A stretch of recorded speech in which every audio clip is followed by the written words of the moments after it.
الحلقة دي أكتر حلقة أنا حبيتها وأنا بحضرها. ليه؟ لأن هتكلم عن أكتر يوتيوبر أنا بحب. أول ما بشوفه كده ببتسم تلقائيا، معرفش ليه. ممكن عشان برشلوني زيي، أو عشان تلقائيته، أو عشان أسلوبه في الكلام اللبق، أو عشان هو صاحب مروان سري ونصوحي ومحمود مهدي وكل الناس أنا بحبهم دول. بس اللي اكتشفته اللي مش أنا بس اللي كده، لما يبقى محمود مهدي داخل مطعم مع عمر خالد، الراجل طار بعمر السما وساب محمود مهدي خالص، مع إن مهدي من أقدم الناس اليوتيوبرز المعروفين. وبسبب حبي لعمر قررت إن أعمل عنه الحلقة دي. وبجد الراجل ده مسيرته طويلة تقريبا نفس طوله. هتقولي هو اشتغل قبل كده يعني قبل ما اشتغل مع مروان سري؟ عد معايا: صحفي في الوفد واليوم السابع والمصري اليوم والقاهرة والناس وفي الجول وفي الأخبار وفي الكورة، وكان بيعمل فلوجز وفويس اوفر إعلانات. ومش بس كده، ده كمان بيعمل لايك وبيشترك في القناة وبيشير الحلقة عشان نكبر القناة، ويعمل فولو لو احنا على الفيس أو الانستجرام أو التيك توك برضه. وبرضه في حاجة غريبة، ليه حد عمل كل الباع ده في الصحافة يسيبه ويشتغل في اليوتيوب؟ عشان نجاوب السؤال ده اوعى تنسى انك تصلي على النبي، ويلا بينا.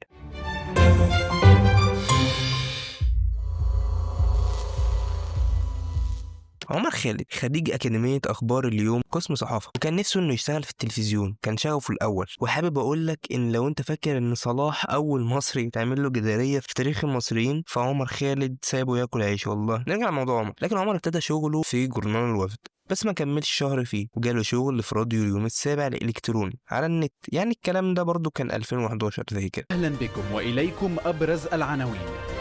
وكان شغال لحد ما مسؤولين قرروا ان هم يقفلوا الراديو، وصرحوا الناس اللي شغاله هناك، بس ما صرحش كل الناس، في كام واحد سابوه، وكان منهم عمر، واللي اشتغل في تلفزيون اليوم السابع، وكان بيشتغل في الاخبار وتحضير التقارير، وكان مسؤول عن تقديم بعض الحلقات فيه.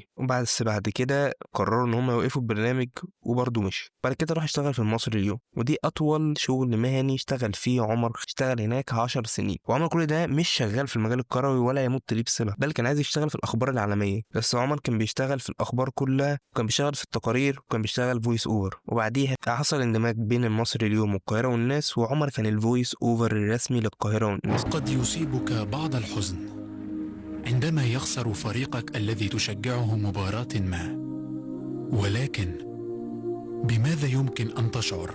وكان بيقدم معظم التقارير اللي على القناه، وهو شاطر قوي في حته الفويس اوفر دي، بس خليها قدام. بعديها جاله فرصه انه يشتغل في الجول، واللي كان رئيس التحرير بتاعها ساعتها هو المحلل الكروي احمد عز. بس اول ما راح احمد عز بعدها بشهرين مشي. هو قال له طب انت جبتني ليه طالما هتمشي؟ وفعلا هو مرتاحش بقى في الشغل هناك، وبعديها ساب الشغل، ما كملش معاهم سنتين، وقرر انه يكمل شغله في الميديا. قصدك انه اشتغل في الميديا مع مروان سري من اول هنا؟ لا يا صاحبي، هو اشتغل مع مروان سري من سنه 2019. بس دي دخله كويسه ندخل منها لشغله في السوشيال ميديا. عمر ما كانش في دماغه شغله في السوشيال ميديا، بس كان بيحاول. واول محاوله ليه كان بيصور من البيت وينزل، بس ما كانش بيجيب مشاهدات قوي. وتاني محاوله ليه مع كاس العالم في روسيا لما مصر اتاهلت لهناك مع منصه المصري اليوم، بس البرنامج ما كملش وعمل يا دوبك حلقتين بسبب اعطال غريبه الصراحه. ماشي. طب يا جماعة ما كملش ليه؟ أصل بقى يوم الكارت مش موجود، أصل الاستوديو مش فاضي، أصل اللي معاه الكاميرا بيصور أوردر بره. طب يا جماعة يعني بسبب عدد جديتهم كمان، وعشان كده البرنامج ما كملش. وبعديها في 2019 قرر ان ياخد كاس افريقيا كاخر فرصه للمجال ده، وفعلا من هنا بدات محاولته الثالثه، برنامج زغاليل افريقيا هو وصديقه شوقي. وخد تصريح من نقابه الصحفيين انه يصور في الاستاد، هو اصلا عضو نقابه ومع كارني، وبقى يعمل فلوجز وتحليل لحد فيديو موسى السنغالي، وده واحد عمل مقلب فيه انه ما بيعرفش يتكلم عربي. مفيش اي حاجه، مصر تعبانه اخر حاجه. ساديو ماني هيعلم عليكم تاني برضه. يا عم بقى يا عم بقى يا عم حتى وانسى جوه ان شاء الله تاني انت انت تاني ان شاء الله نكسب ماتش ونروح تعالى الفيديو نجح جدا واتشاف وبقى فايرال جدا، ودي كانت اول اشاره ليه انه يكمل في المجال ده. وقرر انه يعمل قناه يوتيوب. ايه ده، هو كل ده ما كانش على اليوتيوب؟ لا، كل ده كان على صفحته في الفيس. ولما قرر انه يتكلم مع حد يستشيره في موضوع ازاي يعمل قناه يوتيوب، كلم اتنين: محمود مهدي ومروان سري، وكان حاسس ان هم مش هيردوا، وسبحان الله الاتنين ردوا. محمود مهدي قال له لو عايز اشرح لك اي حاجه تعال ننزل على القهوه، بس هو كان محتاج انه يقعد في ميتنج شغل ما يقعدش على القهوه. وبرده مروان رد عليه وقال لعمر هشوف واكلمك، وقعد فتره ما ردش عليه، وده اللي خلى عمر يخش يساله انت نسيتني ولا ايه؟ قال له لا انا فاكرك، بس انا بظبط لك حاجه مخصوص ليك، فاصبر اول ما اخلصها هكلمك. وعمر كان بيكلمه عشان يعرف ازاي يعمل قناه. وبعديها مروان كلم عمر انه بدل ما يعمل قناه لوحده انه يشتغل معاه، عشان هو عايز يكبر التيم بتاع القناه. وقال له ان فيديوهاته عجبته جدا وانه متميز في الموضوع ده، ومن هنا بدأ رزع الجمهور. واللي ما تعرفوش ان عمر كان هو المسؤول عن رزع الجمهور، وكان برنامجه دايما بيستضيف مع ضيف بس برنامج خاص بيه، وده اللي انا قلته في حلقه مروان اللي هتلاقيها تحت في الديسكريبشن لو انت ما شفتهاش. ومره مع مره لحد ما البودكاست بقى شكله زي ما هو دلوقتي، مره يطلع مع جو في الاول، بعد كده فضل يتدرج لغايه لما بقى مروان سري معاه. وعمر الناس حباه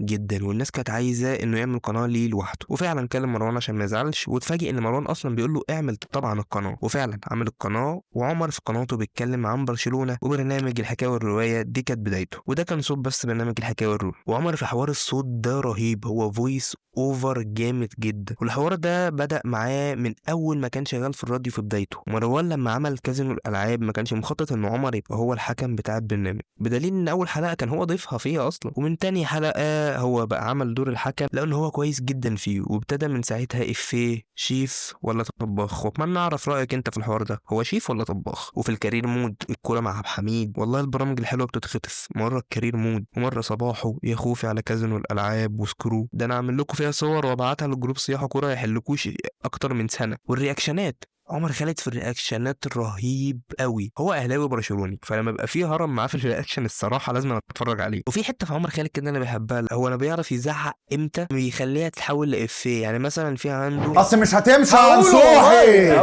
ايه يا اما التانية اللي هي بتاعت ما تحترم ذاتك بقى. بيقول له شايف نفسك حاجه استنى انت. ابطال في ايه؟ في ايه؟ كنت فاكر نفسك حاجه يلا. ده انت ولا تسوى. انت ولا تسوى. عندك هو سيب عادي.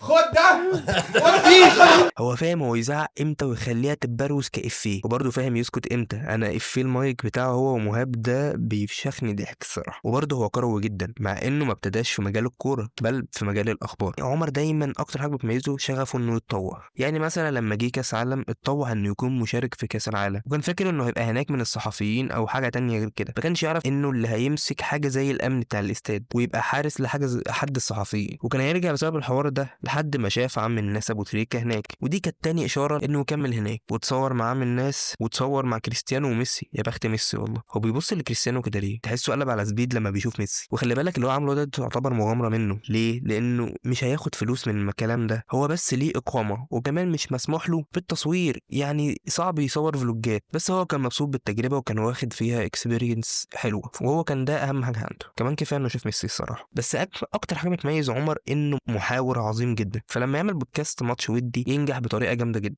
عشان هو محاور لبق في كلامه، وفكره انه دارس واشتغل مع ناس متخصصه ولغته العربيه طليقه جدا، عكس مروان سري في حوار اللغه العربيه ده خالص الصراحه. وده خلاه انه يتعرف بشغله وانه يكون مسؤول عن انترفيوز ويبقى من الناس المعروفه انها بتقدم ايفنتات. وفعلا بعد كل التاريخ العظيم ده عمر عارف انه يحقق حلمه ويطلع تلفزيون ضيف شرف، وان هم يستضيفوه كضيف. تخيل بعد كل المسيره الطويله دي علشان يشتغل في التلفزيون ومعرفش بقى يستضيفوه دلوقتي، لا وكمان لما يروح اماكن ومعاه يوتيوبرز زي محمود مهدي وعمرو شريف الناس تسلم عليه. هو ليه؟ لانه محبوب وخفيف على القلب جدا يا جدعان.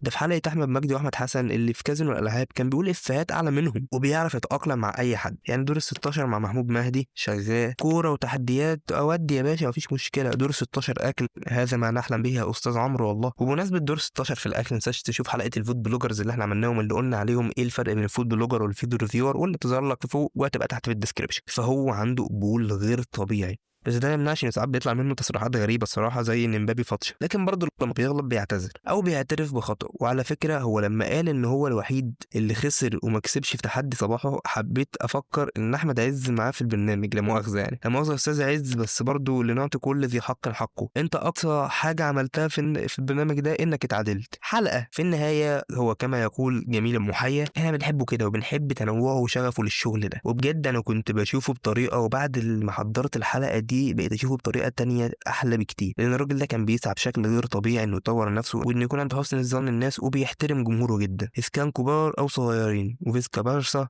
فيسكا كتالوني. وبس انا كده خلصت. متنساش تشترك في القناه، وحابب اقول لك ان احنا عملنا قناه اسمها ما تسال، واللي بتجاوب على الاسئله اللي انت بتفكر فيها ومش لاقي لها اجابه بتجيلي يا صاحبي وما تسال هناك وانا هجاوبك. ما تنساش تعمل لايك وتشترك في القناه وتفعل زر الجرس، واللي احنا على الفيس نعمل فولو، لو على تيك توك نعمل فولو، وعلى الانستجرام نعمل فولو برضه مفيش مشكله يعني. وتكتب لنا رايك في كومنت في الحلقه، وتقترح علينا حلقات من اختيارك، ما عنديش مشكله. دلوقتي انا الحلقات الفتره الجايه هتبقى كلها من اقتراحات. والسلام عليكم ورحمه الله وبركاته.